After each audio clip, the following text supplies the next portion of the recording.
नमस्कार प्रिय दर्शक बंधु मु आपण मानकर ज्योतिष बंधु जजाति केशरी दास सबुदिन भली आज भी नहीं आसी 27 मे 2026 दैनिक राशिफल। तेबे आज राशिफल कार्यक्रम आरंभ करिबा पूर्वरु सर्वप्रथमे सेई भगवान विष्णु को स्मरण करिनबा। ओम नमो विष्णवे प्रभ विष्णवे तत्सहित आज बारर स्वामी जहाँकि बुधदेव को प्रणाम करी आजिर राशिफल कार्यक्रम आरंभ करिबा। आज जो मानकर जन्मदिन सेमानंकु हार्दिक अभिनंदन। तत्सहित भगवान विष्णु कृपारु आपणक जीवन सुखमय रे कटु। तत्सहित आज जो मानकर विवाह वार्षिक उत्सव सेमाने शिव पार्वती भली जुड़ी सदा बेले रही थाउ। आजिर पंचांग आज 2026 मे मास 27 तारीख उड़िया ज्येष्ठ मास 13 दिन बुधवार कृष्ण पक्ष एकादशी तिथि जहाँ दिबा 8 घटिका 7 मिनिट पर्यंत रहुची। तापरे द्वादशी तिथि आरंभ होउची। आज हस्ता नक्षत्र जहाँ दिबा 7 घटिका 35 मिनिट पर्यंत रहुची। तापरे चित्रा नक्षत्र आरंभ होउची। आज कन्या राशि रे चंद्र जहाँ की रात्रि 8 घटिका 13 मिनिट पर्यंत रहुची। तापरे तुला राशि रे चंद्र अवस्थापन करिवे। आज सूर्य उदय होउचंती जहाँ प्राप्त 5 घटिका 5 मिनिट रे सही बळी सूर्य अस्त होउचंती अपराह्न 6 घटिका 18 मिनिट रे। आज जुग्नि रहिची अग्नि कोण रे दिबा 8 घटिका 7 परे जुग्नि नैऋत्य कोण रे रहिबो। आज घात चंद्र रहिची वृष राशि व्यक्तिंकर जहाँ रात्रि 8 घटिका 13 पर्यंत तापरे कौनसी राशि रे घात चंद्र नाही। आज घात बार रहिची जहाँ की कर्कट राशि व्यक्तिंकर। आज मृत व्यक्तिर दिबा 8 घटिका 7 परे एक पाद पुष्कर दोष फल रहुची पशुहानि। आज द्वादशी रे श्राद्ध निषिद्ध खाद्य रहिची पुई तत्सहित सीम भोजन निषेध रहिची। आज होउची सर्वसहमत पुरुषोत्तम एकादशी उपवास। तेबे आज एकादशी जुगु हल मध्य निषेध रहिची। आजिर शुभ कार्य गुड़िक एवं शुभ अशुभ समय जानिबा पाई आपण माने 25 मे 2026 राशिफल देखंतु। तेबे एबे चलंतु जानिबा 29 मे 2026 जहाँ की शुभ कार्य एवं शुभ अशुभ समय गुड़िक जानिबा। आज कौनसी शुभ कार्य नाही। एबे एबे चलंतु जानिबा 29 मे 2026 अशुभ बेला। आज दिबा 8 घटिका 22 रु दिबा 11 घटिका 45 मध्य रहिची 12 बेला काल बेला एवं राहु काल। सेही बळी रात्रि 8 घटिका 56 रु रात्रि 10 घटिका 17 मध्य रहिची काल रात्रि। तेणु एही अशुभ समय रे कौनसी शुभ कार्य करंतु नाही। 29 मे 2026 शुभ बेला जहाँ प्राप्त 5 घटिका 52 रु दिबा 6 घटिका 40 मध्य रहिची शुभ बेला। सेही बळी दिबा 11 घटिका 52 रु दिबा 2 घटिका 16 मध्य रहिची शुभ बेला। सेही बळी सूर्य अस्त रु रात्रि 8 घटिका 36 मध्य रहिची शुभ बेला। सेही बळी रात्रि 3 घटिका 36 रु शेष रात्रि 5 घटिका 4 मध्य रहिची शुभ बेला। तेणु एही शुभ समय रे जे कोनोसी शुभ कार्य करि पारिबे। आजिर ग्रहर स्थिति आज मेष राशि रे मंगल संचरण करुछंती। वृष राशि रे रवि एवं बुध संचरण करुछंती। मिथुन राशि रे बृहस्पति एवं शुक्र संचरण करुछंती। सिंह राशि रे केतु संचरण करुछंती। कन्या राशि रे चंद्र संचरण करुछंती जहाँ रात्रि 8 घटिका 13 पर्यंत तापरे तुला राशि रे संचरण करिवे। कुंभ राशि रे राहु संचरण करुछंती। मीन राशि रे शनि संचरण करुछंती। ये थिला आजिर ग्रहर स्थिति। एही गोचर कुंडली रे चंद्र आज संचरण करुछंती चित्रा नक्षत्र रे जहाँ की बुधवार रे। तेबे एही चित्रा नक्षत्र रे चंद्र संचरण रे केउ राशि आज बहुत भल दिन हेबो, केउ राशि आज बहुत सावधान रहिबाकू पड़िबो, केउ राशि आज नूतन कार्य आरंभ करि पारिबे, केउ राशि आज नूतन कार्य करिवे नाही।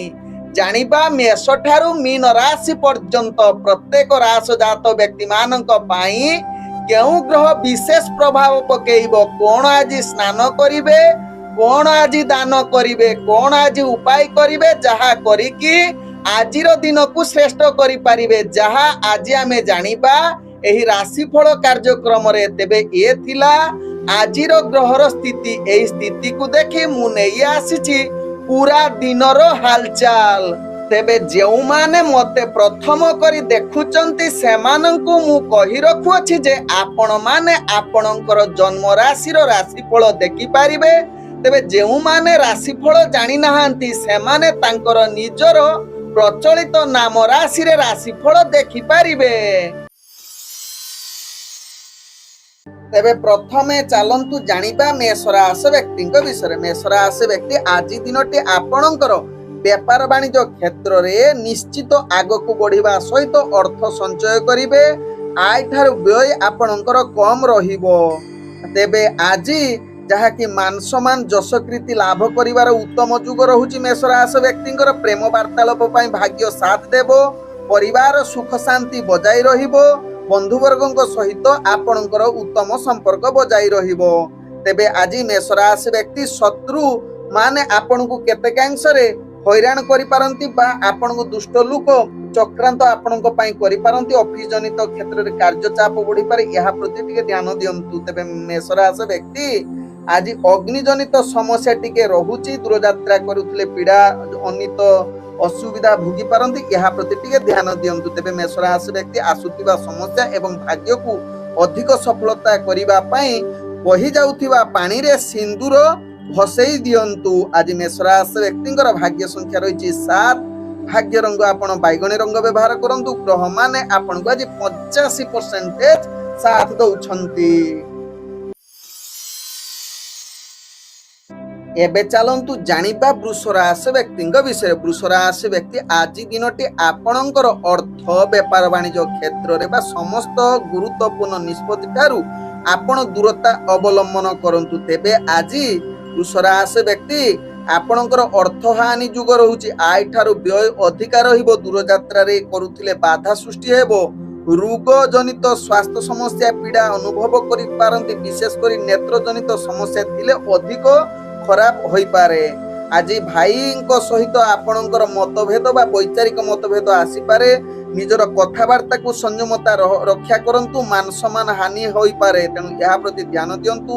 स्त्री लोकंको द्वारा अधिक कष्ट बा कलह होई पारे जहा पई आपण मानसिक स्तर रे दुर्बल होई पारंती। परिवार वर्गंको क्षेत्र रे विशेष करी पुत्रंको सहित आपणकर आदु जहा कि तांको पई आपण चिंता बढ़ी पारे जहा पई आपण मानसिक स्तर रे अस्थिरता मध्य देखा देई पारे। तेबे आज वृष राशि व्यक्ति निजर भाग्य को चेंज करिबा पई बा आसुतिबा समस्या को समाधान करिबा पई चिन्ही मिसा पानी रे सूर्य को अर्घ दियंतु। आज वृष राशि व्यक्तिंकर भाग्य संख्या रहिची 8। भाग्य रंग आपण धला रंग व्यवहार करंतु।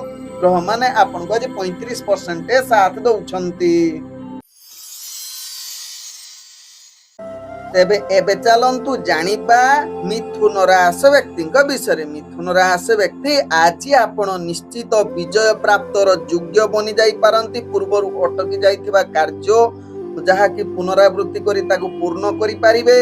तेबे मिथुन राशि व्यक्ति आज अर्थ संचय करिवार पूर्ण युग रहुची। अर्थात आज व्यापार वाणिज्य लाभ करिवे। विशेष करी जागा बाड़ी क्षेत्र रे मध्य भाग्य आपण को साथ देउची। भाई को द्वारा आपणकर अनेक बड़ बड़ सफलता प्राप्त करिवे एवं निजर कार्य निश्चित सफलता शीर्ष स्थान रे पहुंची पारंती। आज दूरयात्रा करुथिले टिके सावधान रहिबा को पड़िबो। तेबे मिथुन राशि व्यक्ति ऑफिस जनित कार्य रे किछि मात्रा रे चाप बढ़ी पारे यहा प्रति टिके सचेतन रुहंतु। तेबे मिथुन राशि व्यक्ति निजर भाग्य को अधिक सफलता करिबा पई आपण मुंडरे सिंदूर पिंधंतु। आज मिथुन राशि व्यक्तिंकर भाग्य संख्या रही 6। भाग्य रंग आपण नील रंग व्यवहार करंतु। ग्रह माने आपण को आज 80% साथ दउछंती। एबे चलंतु जानिबा कर्कट राशि व्यक्तिंक विषय। कर्कट राशि व्यक्ति आज सकल प्रकार कार्य रे आपण शुभ फल जुग रहुची। किछि आज बंधुक द्वारा आपणकर कार्य हासिल जुग रहुची। मनरे प्रसन्नता रहिबो। कंपटीशन क्षेत्र रे विजय प्राप्त करिवे। स्वास्थ्य जनित क्षेत्र रे आपण संपूर्ण सुस्थ रहि पारंती। किछि नूतन उपहार प्राप्त करिबा बा किछि जिनिस आनिबार सुजोग रहुची जहा ଆପଣଙ୍କ ଭାଗ୍ୟ ଚକ୍ରରୁ ଜଣା ପଡୁଛି। ତେବେ ଆଜି କର୍କଟ ରାଶି ବ୍ୟକ୍ତି ଦୂରଯାତ୍ରା କରୁଥିଲେ ନିଶ୍ଚିତ ଆପଣଙ୍କର କାର୍ଯ୍ୟ ସଫଳ ହୋଇପାରେ, କିନ୍ତୁ ଆଜି ତାମସିକ ଭୋଜନ ଠାରୁ ଟିକେ ଦୂରତା ଅବଲମ୍ବନ କରନ୍ତୁ। ଆପଣ ବିଶେଷ କରି ନିଜର ଶାରୀରିକ ପୀଡ଼ା ପ୍ରତି ଟିକେ ଧ୍ୟାନ ଦିଅନ୍ତୁ, କାରଣ ସ୍ୱାସ୍ଥ୍ୟଜନିତ ପୀଡ଼ା ଆପଣଙ୍କୁ ଟିକେ ମାନସିକ ସ୍ତରରେ ଦୁର୍ବଳ କରିପାରେ। ଆଜି କର୍କଟ ରାଶି ବ୍ୟକ୍ତି ଅନ୍ଧ ବ୍ୟକ୍ତିଙ୍କୁ ସେବା କରନ୍ତୁ, ଆପଣଙ୍କର ଭାଗ୍ୟ ଚମକିବ। ଆଜି କର୍କଟ ରାଶି ବ୍ୟକ୍ତିଙ୍କର ଭାଗ୍ୟ ସଂଖ୍ୟା ରହିଛି 4। ଭାଗ୍ୟ ରଙ୍ଗ ଆପଣ ଧୂସର ରଙ୍ଗ ବ୍ୟବହାର କରନ୍ତୁ। ଗ୍ରହ ମାନେ ଆପଣଙ୍କୁ ଆଜି ଯାହାକି 85% ସାଥ ଦଉଛନ୍ତି। ତେବେ ଏବେ ଚାଲନ୍ତୁ ଜାଣିବା ସିଂହ ରାଶି ବ୍ୟକ୍ତିଙ୍କ ବିଷୟରେ। ସିଂହ ରାଶି ବ୍ୟକ୍ତି ଆଜି ସକଳ ପ୍ରକାର କାର୍ଯ୍ୟରେ ଭାଗ୍ୟ ଆପଣଙ୍କର ନିମ୍ନଗାମୀ ରହୁଛି। ମାନସିକ ଅଶାନ୍ତି, ନିଜ ପରିଜନଙ୍କ ସହିତ ବୈଚାରିକ ମତଭେଦ, ସମସ୍ତ ପ୍ରକାର ସୁଖହାନି, ବିଫଳତା କାର୍ଯ୍ୟରେ, ପାପ କର୍ମ ଠାରୁ ଲିପ୍ତ ରହିପାରନ୍ତି କୁକର୍ମ ଆଡକୁ। ତେବେ ବିଦ୍ୟାର୍ଥୀ ମାନଙ୍କର ପାଠ ହାନି ଯୁଗ ରହୁଛି। ରୋଜଗାରରେ ବାଧା, ଶତ୍ରୁ ଅନେକ ପ୍ରକାର ଆପଣଙ୍କୁ ବିରୋଧ କରିପାରେ। ତେଣୁ ଏହା ପ୍ରତି ନିଶ୍ଚିତ ସିଂହ ରାଶି ବ୍ୟକ୍ତି ଧ୍ୟାନ ଦିଅନ୍ତୁ। ପରିବାର ମନାନ୍ତର ତ ରହୁଛି, ବିଶେଷ କରି ପ୍ରେମ ଜଗତରେ ଆପଣ ଟିକେ ନିଜକୁ ସ୍ଥିରତା ରଖନ୍ତୁ। ଚାକିରି କ୍ଷେତ୍ରରେ କାର୍ଯ୍ୟଚାପ ବଢିପାରେ, ଏହା ପ୍ରତି ଟିକେ ସଚେତନ ରୁହନ୍ତୁ। ସିଂହ ରାଶି ବ୍ୟକ୍ତି ଆଜି ଭାଗ୍ୟକୁ ଚେଞ୍ଜ କରିବା ପାଇଁ ଲାଲ ରୁମାଲ ପାଖରେ ରଖନ୍ତୁ। ଆଜି ସିଂହ ରାଶି ବ୍ୟକ୍ତିଙ୍କର ଭାଗ୍ୟ ସଂଖ୍ୟା ରହିଛି 2। ଭାଗ୍ୟ ରଙ୍ଗ ଆପଣ କମଳା ରଙ୍ଗ ବ୍ୟବହାର କରନ୍ତୁ। ଗ୍ରହ ମାନେ ଆପଣଙ୍କୁ ଆଜି ଯାହାକି 35% ସାଥ ଦଉଛନ୍ତି। ଏବେ ଚାଲନ୍ତୁ ଜାଣିବା କନ୍ୟା ରାଶି ବ୍ୟକ୍ତିଙ୍କ ବିଷୟରେ। କନ୍ୟା ରାଶି ବ୍ୟକ୍ତି ଆଜି ସକଳ ପ୍ରକାର କାର୍ଯ୍ୟରେ ଆପଣ ସଫଳତା ପାଇବେ, ମନରେ ଆନନ୍ଦ ଅନୁଭବ କରିବେ। ପରିଶ୍ରମ ଦ୍ୱାରା ସଫଳତା ପ୍ରାପ୍ତ ଯୁଗ ରହୁଛି, କିନ୍ତୁ ଭାଇଙ୍କ ଠାରୁ କିଛି ବୈଚାରିକ ମତଭେଦ ଆସିପାରେ। ପରିବାର ବର୍ଗ ସହିତ ଆପଣଙ୍କର ଭଲ ସମ୍ପର୍କ ବଜାଇ ରହିବ। ବନ୍ଧୁ ବର୍ଗଙ୍କ ସହିତ ହସ ଖୁସିରେ ଦିନ କଟିବ। ପ୍ରେମ ଜଗତରେ ମଧୁର ବାର୍ତ୍ତାଳାପ ବଜାଇ ରହିବ ଏବଂ ସ୍ୱାସ୍ଥ୍ୟ ଦୃଷ୍ଟିରୁ ଦେଖିଲେ ଆପଣଙ୍କର ସ୍ୱାସ୍ଥ୍ୟ କିଛି ମାତ୍ରାରେ ମାନସିକ ପୀଡ଼ା ଦେଇପାରେ, ଏହା ପ୍ରତି ଟିକେ ଧ୍ୟାନ ଦିଅନ୍ତୁ। ଆଜି ଉତ୍ତମ ଭୋଜନ ସହିତ ଉପହାର ପ୍ରାପ୍ତ କରିବାର ଯୁଗ ରହୁଛି। ବିଶେଷ କରି କିଛି ଜିନିଷ ଘରକୁ ଆଣିପାରନ୍ତି କିମ୍ବା କିଏ ଆପଣଙ୍କୁ ଦେଇପାରନ୍ତି, ଯାହା କନ୍ୟା ରାଶି ବ୍ୟକ୍ତିଙ୍କ ଭାଗ୍ୟ ଚକ୍ରରୁ ଜଣା ପଡୁଛି। ତେବେ କନ୍ୟା ରାଶି ବ୍ୟକ୍ତି ଆଜି ଦୂରଯାତ୍ରା କରିଲେ ନିଶ୍ଚିତ ସଫଳତା ପ୍ରାପ୍ତ ହେବେ। ଆଜି କନ୍ୟା ରାଶି ବ୍ୟକ୍ତି ଭାଗ୍ୟକୁ ଚେଞ୍ଜ କରିବା ପାଇଁ ବିଧବା ସ୍ତ୍ରୀ ଲୋକଙ୍କର ସେବା କରନ୍ତୁ। ଆଜି କନ୍ୟା ରାଶି ବ୍ୟକ୍ତିଙ୍କର ଭାଗ୍ୟ ସଂଖ୍ୟା ରହିଛି 9। ଭାଗ୍ୟ ରଙ୍ଗ ଆପଣ ନାଲି ରଙ୍ଗ ବ୍ୟବହାର କରନ୍ତୁ। ଗ୍ରହ ମାନେ ଆପଣଙ୍କୁ ଆଜି ଯାହାକି ଆଜି 85% ସାଥ ଦଉଛନ୍ତି। ଏବେ ଚାଲନ୍ତୁ ଜାଣିବା ତୁଳା ରାଶି ବ୍ୟକ୍ତିଙ୍କ ବିଷୟରେ। ତୁଳା ରାଶି ବ୍ୟକ୍ତି ଆଜି ସକଳ ପ୍ରକାର କାର୍ଯ୍ୟରେ ଅବହେଳା ଯୁକ୍ତ ରହୁଛି। ମାନସିକ ପୀଡ଼ା, ଶାରୀରିକ ଅସ୍ଥିରତା, ଭୋଜନ ଜନିତ ସମସ୍ୟା, କୌଣସି କାର୍ଯ୍ୟ ପାଇଁ ପରିବାର ବର୍ଗଙ୍କ ସହିତ ବାଦ ବିବାଦ, ବିଶେଷ କରି ସ୍ତ୍ରୀ ଲୋକଙ୍କ ଦ୍ୱାରା ଅନେକ ବାଦ ବିବାଦ ଅଧିକ ଦେଖା ଦେଇପାରେ। ଭାଇଙ୍କ ସହିତ ବୈଚାରିକ ମତଭେଦ, ସମସ୍ତ ପ୍ରକାର ଦୁଃଖର ଆଜି ଦିନ ହୋଇପାରେ। ବିଶେଷ କରି ତୁଳା ରାଶି ବ୍ୟକ୍ତି ଏହା ପ୍ରତି ସଚେତନ ରୁହନ୍ତୁ। ତେବେ ତୁଳା ରାଶି ବ୍ୟକ୍ତି ଆଜି ବେପାର ବାଣିଜ୍ୟରେ ଅର୍ଥହାନି ଯୁଗ ରହୁଛି, ତେଣୁ ନିଶ୍ଚିତ ନିଜର ବେପାର ବାଣିଜ୍ୟ ପ୍ରତି ଧ୍ୟାନ ଦିଅନ୍ତୁ। ତେବେ ତୁଳା ରାଶି ବ୍ୟକ୍ତି ଆଜି କୌଣସି ନୂତନ କାର୍ଯ୍ୟ ନ କରନ୍ତୁ, ଯାହା ଆପଣଙ୍କ ପାଇଁ ଭଲ ହେବ। ଦୂରଯାତ୍ରା ଆଜି କ୍ୟାନସଲ କରିଲେ ଆପଣଙ୍କୁ ଆହୁରି ଭଲ। ଆଜି ତୁଳା ରାଶି ବ୍ୟକ୍ତି ନିଜର ଭାଗ୍ୟକୁ ପରିବର୍ତ୍ତନ କରିବା ପାଇଁ ଆପଣ ହନୁମାନଙ୍କୁ ଉପାସନା କରନ୍ତୁ। ଆଜି ତୁଳା ରାଶି ବ୍ୟକ୍ତିଙ୍କର ଭାଗ୍ୟ ସଂଖ୍ୟା ରହିଛି 1। ଭାଗ୍ୟ ରଙ୍ଗ ଆପଣ ହଳଦୀ ରଙ୍ଗ ବ୍ୟବହାର କରନ୍ତୁ। ଗ୍ରହ ମାନେ ଆପଣଙ୍କୁ ଆଜି ଯାହାକି 35% ସାଥ ଦଉଛନ୍ତି। ତେବେ ଏବେ ଚାଲନ୍ତୁ ଜାଣିବା ବିଛା ରାଶି ବ୍ୟକ୍ତିଙ୍କ ବିଷୟରେ। ବିଛା ରାଶି ବ୍ୟକ୍ତି ଆଜି ଆପଣଙ୍କର ସକଳ ପ୍ରକାର କାର୍ଯ୍ୟରେ ସଫଳତା ଯୁଗ ରହୁଛି। ଆଜି ବ୍ୟବସାୟ କ୍ଷେତ୍ରରେ ଆଶା ଠାରୁ ଅଧିକ ଲାଭ କରିପାରିବେ। ପରିବାର ବର୍ଗ, ବନ୍ଧୁ ବର୍ଗ, ପ୍ରେମ ଜଗତରେ ଆପଣଙ୍କର ସମ୍ପର୍କ ହସ ଖୁସିରେ ଦିନ କଟିବ। ଆଜି ନୂତନ ପ୍ରେମ ବାର୍ତ୍ତାଳାପ ପାଇଁ ଅନେକ ଶୁଭ ଯୁଗ ରହୁଛି। ଆଜି ମାଙ୍ଗଳିକ କାର୍ଯ୍ୟ ପାଇଁ ବିଛା ରାଶି ବ୍ୟକ୍ତିଙ୍କର ଭାଗ୍ୟ ସମ୍ପୂର୍ଣ୍ଣ ସହଯୋଗ କରୁଛନ୍ତି। ସ୍ତ୍ରୀ ବର୍ଗଙ୍କ ଦ୍ୱାରା ଆପଣଙ୍କର ଅନେକ କାର୍ଯ୍ୟ ହାସଲ ହେବ। ତେବେ ବିଛା ରାଶି ବ୍ୟକ୍ତି ଆଜି ବ୍ୟକ୍ତିଗତ କାର୍ଯ୍ୟରେ ଅନେକଙ୍କୁ ପ୍ରଭାବ ପକେଇବେ। ବିଶେଷ କରି ଅଫିସ ଜନିତ କାର୍ଯ୍ୟରେ କାର୍ଯ୍ୟ ପ୍ରଶଂସା ପାଇପାରିବେ। ଶତ୍ରୁ ମାନଙ୍କ ଠାରୁ ଆପଣ ବିଜୟ ପ୍ରାପ୍ତ କରିବେ। ସ୍ୱାସ୍ଥ୍ୟ ଆପଣଙ୍କର ସମ୍ପୂର୍ଣ୍ଣ ଠିକ ରହିବ। କମ୍ପିଟିସନ କ୍ଷେତ୍ରରେ ଭାଗ ନେଲେ ବିଜୟ କରିବେ ବା ଇଣ୍ଟରଭ୍ୟୁ ଏକ୍ସାମରେ ସଫଳତା ଯୁଗ ରହୁଛି। ଶିକ୍ଷାର୍ଥୀ ବିଦ୍ୟାର୍ଥୀଙ୍କର ଭାଗ୍ୟ ଅତି ଉତ୍ତମ ଯୁଗରେ ରହିଛି। ତେବେ ଆଜି ଇଚ୍ଛା ରାଶି ବ୍ୟକ୍ତି ଗୁରୁତ୍ୱପୂର୍ଣ୍ଣ ନିଷ୍ପତ୍ତି ନେବା ସହିତ ଦୂରଯାତ୍ରା କରିଲେ ସଫଳତା ପ୍ରାପ୍ତ କରିବେ।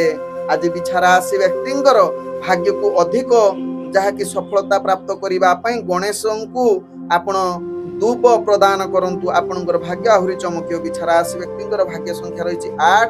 ଭାଗ୍ୟ ରଙ୍ଗ ଆପଣ ଗୋଲାପୀ ରଙ୍ଗ ବ୍ୟବହାର କରନ୍ତୁ। ଗ୍ରହମାନେ ଆପଣଙ୍କୁ ଆଜି 98% ସାଥ ଦଉଛନ୍ତି। ଏବେ ଚାଲନ୍ତୁ ଜାଣିବା ଧନୁ ରାଶି ବ୍ୟକ୍ତିଙ୍କ ବିଷୟରେ। ଧନୁ ରାଶି ବ୍ୟକ୍ତି ଆଜି ଆପଣଙ୍କର ଭାଗ୍ୟ ନିଶ୍ଚିତ ସାଥ ଦଉଛି। ଗ୍ରହମାନେ ଆପଣଙ୍କୁ ସକଳ ପ୍ରକାର କାର୍ଯ୍ୟରେ ସଫଳତା ଯୋଗ ସହିତ ରାଜନୈତିକ ସାମାଜିକ କ୍ଷେତ୍ରରେ ଆପଣଙ୍କର ଭାଗ୍ୟ ଚମକିବ। ଚାକିରି କ୍ଷେତ୍ରରେ କାର୍ଯ୍ୟ ଗୁଡ଼ିକ ନିଶ୍ଚିତ ଆପଣଙ୍କୁ ପଦ ଉନ୍ନତି ବା କାର୍ଯ୍ୟରେ ସଫଳତା ଦେବ। କାର୍ଯ୍ୟ ପ୍ରଶଂସା ପାଇବେ। ଉଚ୍ଚ ଅଧିକାରୀ ଆପଣଙ୍କୁ ନିଶ୍ଚିତ ସହଯୋଗ କରିବେ।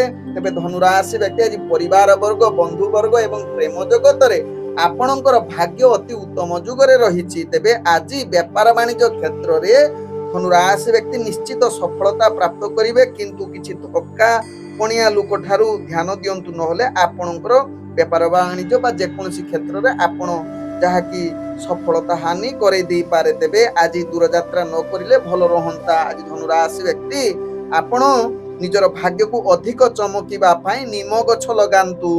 ଆଜି ଧନୁ ରାଶି ବ୍ୟକ୍ତିଙ୍କର ଭାଗ୍ୟ ସଂଖ୍ୟା ରହିଛି ଯାହାକି 6। ଭାଗ୍ୟ ରଙ୍ଗ ଆପଣ ଧଳା ରଙ୍ଗ ବ୍ୟବହାର କରନ୍ତୁ। ଗ୍ରହମାନେ ଆପଣଙ୍କୁ ଆଜି 80% ସାଥ ଦଉଛନ୍ତି। ଏବେ ଚାଲନ୍ତୁ ଜାଣିବା ମକର ରାଶି ବ୍ୟକ୍ତିଙ୍କ ବିଷୟରେ। ମକର ରାଶି ବ୍ୟକ୍ତି ଆଜି ଆପଣଙ୍କର ଅନେକ ପ୍ରକାରର ବାଧା ଯୁଗ ରହୁଛି। ଶତ୍ରୁମାନେ ବିଭିନ୍ନ ପ୍ରକାର ଆପଣଙ୍କୁ ହଇରାଣ କରିପାରନ୍ତି। ଅର୍ଥ ବେପାର ବାଣିଜ୍ୟ କ୍ଷେତ୍ରରେ ଆପଣଙ୍କର ଭାଗ୍ୟ ନିମ୍ନଗାମୀ ରହୁଛି। ତେଣୁ ରିସ୍କଫୁଲ ବେପାର ବାଣିଜ୍ୟ କରିଲେ ଆପଣ ଧନ ନାଶ ଯୋଗ ରହୁଛି। ତେବେ ଆଜି ଯାହାକି ମକର ରାଶି ବ୍ୟକ୍ତି ଜମି ବାଡ଼ି ସମସ୍ୟାରେ ଯଦି ଲିପ୍ତ ଥିବେ ଆଜି ଟିକେ ଦୂରତା ଅବଲମ୍ବନ କରନ୍ତୁ। ଘରୋଇ ସମସ୍ୟା ଆଜି ଆପଣଙ୍କୁ ଅଧିକ ଚିନ୍ତିତ କରିପାରେ। ମାତା ପିତାଙ୍କ ଦ୍ୱାରା ଆପଣ ପୀଡ଼ା ବା ମାନସିକ ସ୍ତରରେ କୌଣସି କଥା ନେଇ ଚିନ୍ତିତ ରହିପାରନ୍ତି। ହିଂସାତ୍ମକ ମନୋବୃତ୍ତି ବଢ଼ିପାରେ। ତେଣୁ ମକର ରାଶି ବ୍ୟକ୍ତି ଏହା ପ୍ରତି ସଚେତନ ରୁହନ୍ତୁ। ଆଜି କୌଣସି ଦୂରଯାତ୍ରା ନ କରିଲେ ଭଲ ହୁଅନ୍ତା। ଆଜି ମକର ରାଶି ବ୍ୟକ୍ତି ନିଜର ଭାଗ୍ୟରେ ଆସୁଥିବା ସମସ୍ୟାକୁ ନିଶ୍ଚିତ ସମାଧାନ କରିବା ପାଇଁ ପିମ୍ପୁଡ଼ି ମାନଙ୍କୁ ଚିନି ଖାଇବା ପାଇଁ ଦିଅନ୍ତୁ। ଆଜି ମକର ରାଶି ବ୍ୟକ୍ତିଙ୍କର ଭାଗ୍ୟ ସଂଖ୍ୟା ରହିଛି 4। ଭାଗ୍ୟ ରଙ୍ଗ ଆପଣ ସବୁଜ ରଙ୍ଗ ବ୍ୟବହାର କରନ୍ତୁ। ଗ୍ରହମାନେ ଆପଣଙ୍କୁ ଆଜି 35% ସାଥ ଦଉଛନ୍ତି। ତେବେ ଏବେ ଚାଲନ୍ତୁ ଜାଣିବା କୁମ୍ଭ ରାଶି ବ୍ୟକ୍ତିଙ୍କ ବିଷୟରେ। କୁମ୍ଭ ରାଶି ବ୍ୟକ୍ତି ଆଜି ପ୍ରତ୍ୟେକ କାର୍ଯ୍ୟରେ ଆପଣ ଧ୍ୟାନ ପୂର୍ବକ କରିଲେ ଆପଣଙ୍କର କାର୍ଯ୍ୟ ନିଶ୍ଚିତ ସଫଳତା ଶୀର୍ଷ ସ୍ଥାନରେ ପହଞ୍ଚିବ। ଆପଣଙ୍କର ସାହସରେ ଆପଣ ଆଗକୁ ବଢିବେ। ଶତ୍ରୁମାନଙ୍କୁ ବିଜୟ କରିବେ। ଅର୍ଥ ବେପାର ବାଣିଜ୍ୟ କ୍ଷେତ୍ରରେ ନିଶ୍ଚିତ ଲାଭ କରିବେ। ନିଜର ବ୍ୟକ୍ତିତ୍ୱ ପ୍ରତିଷ୍ଠା ଜାହିର କରିବେ। ନିଜର ଅଫିସ ଜନିତ କାର୍ଯ୍ୟରେ ନିଜର ପ୍ରଶଂସା ନିଶ୍ଚିତ ଦେଖେଇବେ। ଉପରସ୍ଥ କର୍ମଚାରୀ ଆପଣଙ୍କୁ ପ୍ରଶଂସା କରିବେ। ରାଜନୈତିକ ସାମାଜିକ କ୍ଷେତ୍ରରେ ଆପଣ ବିଜୟ ପ୍ରାପ୍ତ ଯୁଗ ରହୁଛି, ଯାହାକି ତର୍କ ବିତର୍କରେ ଆପଣ ଜୟଯୁକ୍ତ ହୋଇପାରନ୍ତି। ତେବେ ଆଜି କୁମ୍ଭ ରାଶି ବ୍ୟକ୍ତି ବିଶେଷ କରି ଦୂରଯାତ୍ରା କରିଲେ ନିଶ୍ଚିତ ସଫଳତାର ଯୁଗ ରହୁଛି। ତେବେ କୁମ୍ଭ ରାଶି ବ୍ୟକ୍ତି ଆଜି ଭାଗ୍ୟକୁ ଅଧିକ ସଫଳତା ଆଡ଼କୁ ଆକୃଷ୍ଟ କରିବା ପାଇଁ ନିଶ୍ଚିତ ମନ୍ଦିରରେ ନିଷ୍ଠା ଦାନ କରନ୍ତୁ। ମିଠା ଦାନ କରିଲେ ଆପଣଙ୍କ ଭାଗ୍ୟ ଆହୁରି ଚମକିବ। ତେବେ କୁମ୍ଭ ରାଶି ବ୍ୟକ୍ତି ଆପଣଙ୍କର ଭାଗ୍ୟ ସଂଖ୍ୟା ରହିଛି 2। ଭାଗ୍ୟ ରଙ୍ଗ ଆପଣ ଧୂସର ରଙ୍ଗ ବ୍ୟବହାର କରନ୍ତୁ। ଗ୍ରହମାନେ ଆପଣଙ୍କୁ ଆଜି ଯାହାକି 75% ସାଥ ଦଉଛନ୍ତି। ତେବେ ଏବେ ଚାଲନ୍ତୁ ଜାଣିବା ମୀନ ରାଶି ବ୍ୟକ୍ତିଙ୍କ ବିଷୟରେ। ମୀନ ରାଶି ବ୍ୟକ୍ତି ଆଜି ଆପଣଙ୍କର ଭାଗ୍ୟ ନିଶ୍ଚିତ ସଫଳତାର ଯୁଗ ରହିଛି। ଆଜି ନିଜର ଦକ୍ଷତା ବଳରେ ନିଜର କାର୍ଯ୍ୟ ସଫଳତା ଆଡ଼କୁ ଶୀର୍ଷ ସ୍ଥାନରେ ପହଞ୍ଚି ପାରନ୍ତି, କିନ୍ତୁ ଦୁଷ୍ଟ ମଣିଷ ଠାରୁ ଟିକେ ଦୂରତା ଅବଲମ୍ବନ କରନ୍ତୁ। ନିଜର ଜିନିଷ ପ୍ରତି ଦୂରଯାତ୍ରା କରୁଥିଲେ ଚୋରି ଜନିତ ଭୟଯୁକ୍ତ ରହୁଛି ବା ଅଗ୍ନିଜନିତ ସମସ୍ୟା ରହୁଛି, ଏହା ପ୍ରତି ଟିକେ ଧ୍ୟାନ ଦିଅନ୍ତୁ। ତେବେ ଖରାପ ସମ୍ପର୍କ ବା ଖରାପ ଲୋକଙ୍କ ଠାରୁ ଦୂରତା ଅବଲମ୍ବନ କରନ୍ତୁ, ନହେଲେ ଆପଣ ଖାଲି ଖାଲିଟାରେ ଯାହାକି ରାଜଦଣ୍ଡ ବା କୌଣସି ଦଣ୍ଡିତ ହୋଇପାରନ୍ତି। ତେଣୁ ମୀନ ରାଶି ବ୍ୟକ୍ତି ଏହା ପ୍ରତି ଧ୍ୟାନ ଦିଅନ୍ତୁ। ତେବେ ମୀନ ରାଶି ବ୍ୟକ୍ତି ଆଜି ବିଶେଷ କରି ଆପଣଙ୍କର ଉତ୍ତମ ସମ୍ପର୍କ ଯାହାକି ପରିବାର ବର୍ଗ ବା ବନ୍ଧୁ ବର୍ଗ ବା ପ୍ରେମ ଜଗତରେ ଭାଗ୍ୟ ଆପଣଙ୍କର ଚମକିବ। ଆଜି ଉତ୍ତମ ଭୋଜନ ସହିତ ଶୟନ ସୁଖ ପ୍ରାପ୍ତ ଯୁଗ ରହୁଛି। ବ୍ୟବସାୟରେ ନିଶ୍ଚିତ ସଫଳତା ପ୍ରାପ୍ତ କରିବେ। ଆଜି ମୀନ ରାଶି ବ୍ୟକ୍ତି ନିଜର ଭାଗ୍ୟକୁ ଚେଞ୍ଜ କରିବା ପାଇଁ ଆପଣ ନିଶ୍ଚିତ ଆଜି ମନ୍ଦିର ଦର୍ଶନ କରନ୍ତୁ ଏବଂ ନିଶ୍ଚିତ ମନ୍ଦିରରେ କିଛି ଟିକେ ସେବା କରନ୍ତୁ। ଆପଣଙ୍କର ଭାଗ୍ୟ ଆହୁରି ଚମକିବ। ତେବେ ଆଜି ମୀନ ରାଶି ବ୍ୟକ୍ତିଙ୍କର ଭାଗ୍ୟ ସଂଖ୍ୟା ରହିଛି 9। ଭାଗ୍ୟ ରଙ୍ଗ ଆପଣ ହଳଦୀ ରଙ୍ଗ ବ୍ୟବହାର କରନ୍ତୁ। ଗ୍ରହମାନେ ଆପଣଙ୍କୁ ଆଜି ଯାହାକି 80% ସାଥ ଦଉଛନ୍ତି। ଓಂ ନମ ବିଷ୍ଣବେ ପ୍ରଭ ବିଷ୍ଣବେ।